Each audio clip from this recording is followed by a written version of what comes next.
अरे अच्छा जी, न्यूप्लेज़िया को हमने स्टार्ट किया हुआ था। तो न्यूप्लेज़िया एंड कैंसर न्यूप्लास्टिक ट्रांसफॉर्मेशन हमने जीनोम के लेवल पे देखी थी कि हमने काफ़ी सारे जीन्स डिस्कस किए थे कि ग्रोथ एक्सेलरेटर जीन होते हैं, प्रोटो-ऑन्कोजीन और ग्रोथ सप्रेसर जीन होते हैं, ट्यूमर सप्रेसर जीन। इनका बैलेंस होता है। न्यूप्लास्टिक ट्रांसफॉर्मेशन में क्या होता है कि कोई ना कोई ऐसी गेन फंक्शनल म्यूटेशन होती है इन द प्रोटो-ऑन्कोजीन जो नॉर्मल से ज़्यादा एक्टिव होता है, क्योंकि ये कंट्रोल कर रहा होता है survival of the cells and growth. ठीक है, इसमें इस तरह की चीज़ हो, जब उनकी एक्टिविटी बढ़ेगी तो सेल के लिए न्यू प्लास्टिक होने के लिए ज़रूरी क्या होता है कि एक तो वो सर्वाइव करे और ग्रो ज़्यादा से ज़्यादा करे। तो ये दोनों काम हो रहे होते हैं गेन म्यूटेशन की वजह से। गेन म्यूटेशन के मैकेनिज्म हमने डिस्कस किए थे। पॉइंट म्यूटेशन हो सकती है, जिसकी वजह से क्या होता है कि जीन ओवर एक्टिव हो जाता है, ज़्यादा प्रोडक्ट बनाता है और अल्टीमेटली सेल ज़्यादा प्रोलिफरेट करता है। Number 2, intervention. कोई एक क्रोमोसोम से पार्ट टूटा, इधर आ गया, ठीक है जी, नया नया ही पार्ट कोई ऐड हो गया तो फंक्शनल चेंज हो गया। फंक्शनल चेंज की वजह से भी हो सकता है एम्प्लीफिकेशन की, जीन की क्वांटिटी बढ़ गई, नॉर्मल से ज़्यादा न्यूक्लियोटाइड आ गए तो वो ज़्यादा डेफिनेटली प्रोडक्ट भी ज़्यादा बनेगी, और ज़्यादा बनेगी तो प्रोलिफरेशन भी सेल की ज़्यादा होगी। और उसमें से लास्ट मैकेनिज्म हमने देखा था ट्रांसलोकेशन। अब ट्रांसलोकेशन की मिसालें डिस्कस कर रहे थे कि क्रोमोसोम लेट्स सपोज XA है, इसके ऊपर कोई जीन मौजूद है, ये इसका पार्ट डिटैच होता है किसी दूसरे क्रोमोसोम के ऊपर, किसी दूसरे जीन के साथ जाकर मिल जाता है, तो इसलिए पोजीशन चेंज हो जाती है जीन।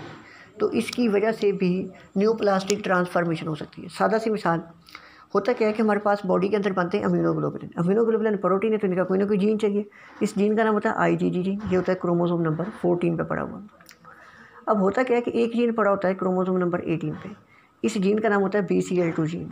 ये BCL2 प्रोटीन बनाता है जो कि एक एंटी एपोप्टोटिक प्रोडक्ट है। ये जब तक एक्टिव रहेगा जीन BCL2 बनाता रहेगा, और BCL2 बनती रहेगी तो एंटी एपोप्टोटिक एपोप्टोसिस नहीं होगी, सेल्फ सर्वाइव करता रहेगा। न्यू प्लास्टिक ट्रांसफॉर्मेशन में इसमें किसी न किसी तरह से ट्रांसलोकेशन होती है और ऐसी चेंज आती है कि BCL2 बहुत ज़्यादा बनती है। जिससे ज़्यादा बनेगी तो एपोप्टोसिस होगी ही नहीं, तो अल्टीमेटली सेल प्रोलिफरेट करेगा, न्यू प्लास्टिक ट्रांसफॉर्मेशन की तरफ जाएगा। तो अब होगा क्या कि नॉर्मली एक बात याद रखें कि कोई भी जीन अपने नॉर्मल लोकस पे जब तक मौजूद है, प्रोडक्ट बना रहा है, काम कर रहा है, जो भी उसकी एक्टिविटी है वो टाइटली रेगुलेटेड उस वक्त ही होती है जब वो नॉर्मल लोकस पे है। जब वो अपना लोकस बदल लेता है, किसी दूसरी जगह पे जाता है, तो टाइट रेगुलेशन उसकी नहीं हो सकती। अब होगा क्या कि रेडिएशन आती है, क्रोमोसोम नंबर 18 पे आके लगी, थोड़ा सा पार्ट जीन का उतर के जाके क्रोमोसोम नंबर 14 के साथ जुड़ गया। अब इसने जगह बदल ली, क्रोमोसोम नंबर 18 से उतरा 14 पे चला गया। 14 पे ऑलरेडी कौन सा जीन पड़ा था IgG जीन। IgG जीन वैसे बड़ा एक्टिव जीन है, वो इसको इन्फ्लुएंस करेगा और इसकी एक्टिविटी को बढ़ा देगा। नॉर्मल से ये ज़्यादा एक्टिव हो गया, क्यों? पोजीशन चेंज करने की वजह से। पहले तो ये टाइटली रेगुलेटेड था, अप टू सर्टेन एक्सटेंट जब तक सेल को सर्वाइवल चाहिए होती है उस वक्त तक ये एंटी एपोप्टोटिक प्रोटीन बना रहा था। जब सेल को लीथल डैमेज होता था तो ये क्या करता था, सेल में कुछ चेंज आती थी, ये सुइसाइड सिग्नल आते थे, तो ये क्या करता था, इसकी प्रोडक्ट कम होना शुरू होती थी, अल्टीमेटली ट्यूमर सप्रेसर जीन इसको ओवरकम कर लेता था। ठीक हो गया। लेकिन अब क्या होगा कि अब ट्यूमर सप्रेसर जीन इसकी एक्टिविटी को कम नहीं कर सकेगा, BCL2 बहुत ज़्यादा बनेगी, अल्टीमेटली क्या होगी, न्यू प्लास्टिक ट्रांसफॉर्मेशन हो जाएगी। अब उसके बाद एक और टर्मिनोलॉजी आती है, पहले जीन की बात से पहले डिस्कस कर लें। तो अभी तक हमने दो जीन्स के दरमियान बैलेंस डिस्कस किया, एक होता है ट्यूमर सप्रेसर जीन, एक होता है प्रोटो-ऑन्कोजीन। अब सवाल ये पैदा होता है कि जीन तो अल्टरनेटिव पेयर की फॉर्म में होता है कि दो पार्ट होते हैं ना, मतलब जीन है, लेट्स सपोज हाइट को कंट्रोल करना, तो इसके दो पार्ट होंगे इस जीन के, एक होता है मैटरनल पार्ट, एक होता है पैटर्नल पार्ट। तो अब एक जीन को ख़राब होने में कि ये इस तरह की चेंजेस लेके आए कि सेल न्यू प्लास्टिक ट्रांसफॉर्मेशन की तरफ चला जाए, कितनी म्यूटेशन चाहिए, क्या एक ही पार्टनर में आ जाए या दोनों में आनी चाहिए, तो ये डिपेंड करता है जीन की नेचर पे। अगर हम उठा के देखते हैं let's suppose tumour suppressor gene, अब हुआ क्या कि म्यूटेशन हुई, रेडिएशन हुआ, सेलुलर ट्रॉमा हुआ, अल्टीमेटली क्या हुआ, कार्सिनोजन आया, उसकी वजह से एक component partner maternal part let's suppose हो गया डैमेज। अब पैटर्नल अभी भी मौजूद है तो वो अभी भी इतना स्टिल एफिशिएंट होगा कि वो प्रोटोन को जिनको सप्रेस कर देगा। इसका मतलब क्या होता है कि अगर न्यू प्लास्टिक ट्रांसफॉर्मेशन की तरफ जाना है तो दोनों एलील डिस्ट्रॉय हों कि इसकी एक्टिविटी मुकम्मल जाए। अदरवाइज़ अगर एक कंपोनेंट भी इसका बच गया तो वो अपनी एक्टिविटी जो है एफिशिएंटली परफॉर्म करेगा। ऐसा जीन जो एक पार्टनर की भी अगर उसका बच गया है, दूसरे जीन को सप्रेस करते हैं, इसको डोमिनेट जीन कहते हैं। लेकिन प्रोटो-ऑन्कोजीन में ये है कि अगर एक भी कंपोनेंट उसका डिस्ट्रॉय हो गया, एक भी म्यूटेंट हो गया, तो वो ओवर एक्टिविटी शो करेगा। तो इस तरह के जीन को कहते हैं डोमिनेंट जीन। और जो ऐसा जीन होता है कि इसको नाम दिया जाता है डोमिनेंट जीन का, तो ये हाइपोथेसिस है, 2 हिट हाइपोथेसिस। मतलब क्या है कि 2 ऐसा डैमेज हो कि दोनों एलील एक साथ डिस्ट्रॉय हो। अगर एक भी बच गया तो वो डोमिनेट कर लेगा, तो ये डोमिनेट जीन है। ठीक है जी, तो ये बातें याद रखने वाली हैं। अच्छा जी, अब बताते रास।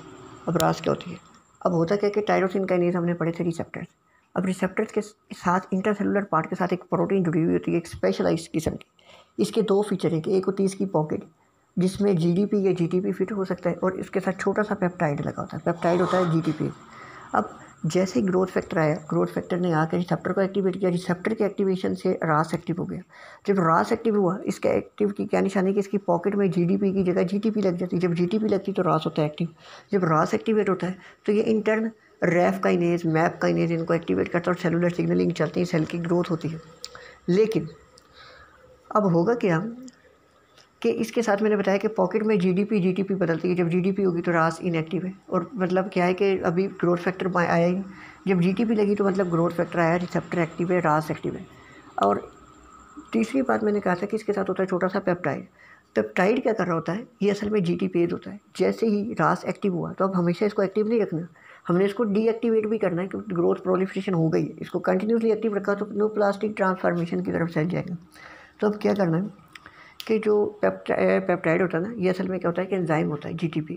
ये जीटीपी को फ़ौरन जीटीपी में बदल के रास को इनएक्टिव कर देता है। अब सेल ग्रोथ फैक्टर आया, उसने बाइंड कराया, रिसेप्टर एक्टिवेट हुआ, फिर रास एक्टिवेट हुआ। जब एक्टिविटी इसने कर ली तो इसी का कंपोनेंट था जो पेप्टाइड, उसने क्या किया, जीटीपेज एक्टिविटी की और इसको दोबारा इनएक्टिव करके अपने नॉर्मल कॉन्फ़िगरेशन में वो ले आए।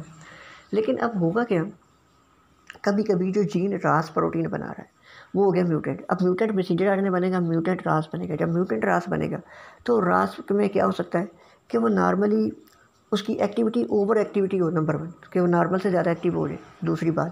दूसरी ये हो सकती है कि इसका पेप्टाइड नॉन फंक्शनिंग हो, कि पेप्टाइड जीटीपी एक्टिविटी नहीं शो कर रहा। तीसरी बात नॉर्मल ये थी कि ट्यूमर सप्रेसर जीन एक ऐसी प्रोडक्ट बना रहा था जो कि पेप्टाइड को यानी जीटीपी की एक्टिविटी को बढ़ा रही थी। तो अब क्या होगा, जब म्यूटेंट होगा तो ट्यूमर सप्रेसर जीन प्रोडक्ट भी बनाएगा, तो क्या होगा अल्टीमेटली वो जाके स्टिमुलेट नहीं कर सकेगी। या क्या होगा कि ट्यूमर सप्रेसर जीन में ऐसी म्यूटेशन हो गई कि जो stimulatory effect on the peptide of the रास है वो उठ गया। तो अल्टीमेटली क्या होगा, रिस्पॉन्स क्या निकलेगा कि रास जीटीपी टूट नहीं सकेगी। तो अब एक बार अब अगर ग्रोथ फैक्टर आके बाइंड कर गया तो रिसेप्टर एक्टिवेट हुआ, तो रास एक्टिवेट हुआ। तो अब रास कभी डीएक्टिवेट नहीं हुआ, मुसलसल एक्टिव ही रहेगा। हाँ, कम्बिनेशन ऑफ द जीन था। तो ये बताना था कि जो दोनों जीन हिट करें तो तब जाके ट्यूमर सप्रेसर जीन इनएक्टिव होता है, ये भी बात। और मिसाइलेट, इमिटिनेब मिसाइलेट जीन कहते हैं जो कम्बिनेशन से बना था ABL जीन और BCR की।